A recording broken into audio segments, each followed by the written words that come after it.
नमस्कार, हरिओम, जय श्री राम। मैं हृदय गुप्ता सत्य की राज चैनल पर आप सभी का स्वागत करता हूं।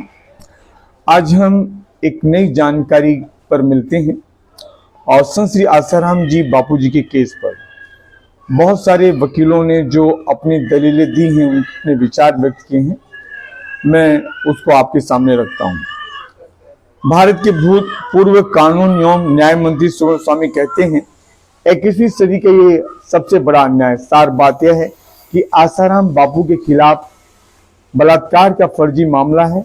लगभग 85 वर्ष की उम्र में जब उनकी अपील उच्च न्यायालय में लंबित है तो उन्हें जमानत देने से इनकार करना मानव अधिकार और कानून की आपराधिक अवहेलना है।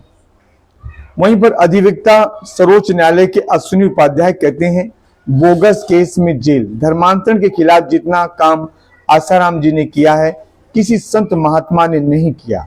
हमें तकलीफ है कि आज वे कह रहे हैं कि हमको आयुर्वेदिक इलाज कराना है और उनको आयुर्वेदिक इलाज कराने की सुविधा नहीं मिल रही। इस देश में कसाब को बिरयानी मिलती है, अपनी पसंद का डॉक्टर मिलता है और आसाराम जी बापू जी को अपनी पसंद का इलाज भी कराने का अधिकार नहीं दिया जा रहा है। अधिवक्ता सर्वोच्च न्यायालय के हरिशंकर जैन जी कहते हैं, मैंने एफआईआर देखी है, मेडिकल रिपोर्ट देखी है, जो बयान हुए हैं उनको पढ़ा है।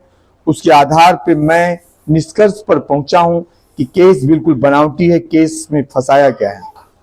वहीं पर अधिवक्ता सर्वोच्च न्यायालय के विष्णु शंकर जैन कहते हैं, आने वाले समय में यह बात समाज के सामने आएगी कि संत आसाराम जी बापू का केस झूठा था, उनको जो सजा दी गई वह गलत थी।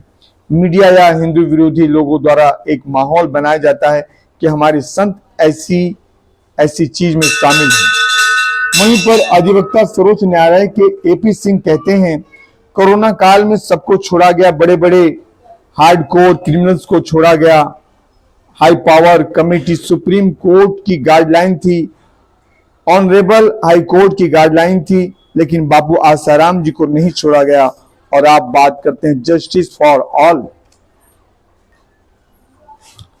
अधिवक्ता राष्ट्रीय सचिव हिंदू विभिज्ञ परिषद के कहते हैं, संजीव पुनालेकर जी, कानूनी रूप से देखो तो संत आसाराम जी बापू के खिलाफ किए गए केस में कोई दम नहीं है, क्योंकि बापू जी की जमानत नहीं हो रही है और गुनाहगारों की हो रही है, राजनेताओं की हो रही है। बापूजी पर अन्याय और अत्याचार हिंदू धर्म पर अत्याचार है।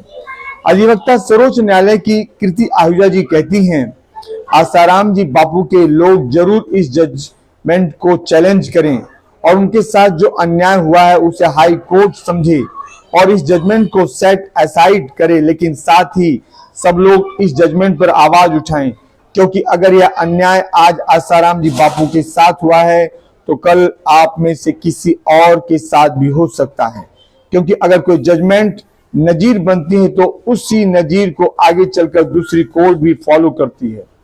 अधिवक्ता सर्वोच्च न्यायालय के धर्मेंद्र मिश्रा कहते हैं, सत्ता और जुडिशरी में इतना घालमेल, एक ऐसा सिस्टम है जिसको हम जुडिशरी कहते हैं, जुडिशरी ही जेल भेजती है। अब सत्ता और जुडिशरी में इतना घालमेल है कि सत्ता जुडिशरी के माध्यम से और जुडिशरी में आने वाले लोग सत्ता के माध्यम से इस तरह कोकस बनाया गया है कि यहां आपको संत जेल में मिलेंगे और बाकी लोग बेल पे।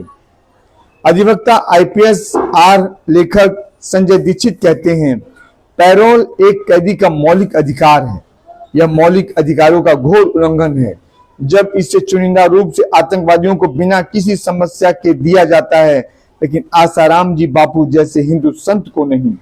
वहीं पर legal adviser DK Dubey ji कहते हैं, तत्कालीन डीसीपी अजय पाल लांबा ने एक किताब लिखी है। इस किताब में उन्होंने जो वर्जन दिया है, अगर वह कोर्ट में मान लिया जाता है तो आसाराम जी बापूजी निर्दोष सिद्ध हो जाते हैं और यह सिद्ध हो जाता है कि आसाराम जी बापूजी को जानबूझकर फंसाया गया है, क्योंकि एफआईआर और बयानों में बड़ा एक विपरीत विरोधाभास है। तो देखा आप लोगों ने, तो ये तो कुछ वकील थे, बहुत सारे देश के सारे वकील, जन प्रतिष्ठित लोगों ने अपने विचार बापूजी के समर्थन में व्यक्त किए हैं। तो कोर्ट इस पर ध्यान दे, सरकार इसको ध्यान दे। मिलते हैं अगली जानकारी के साथ। मैं हृदय गुप्ता सत्य की राह चैनल पर आप सभी का स्वागत करता हूं।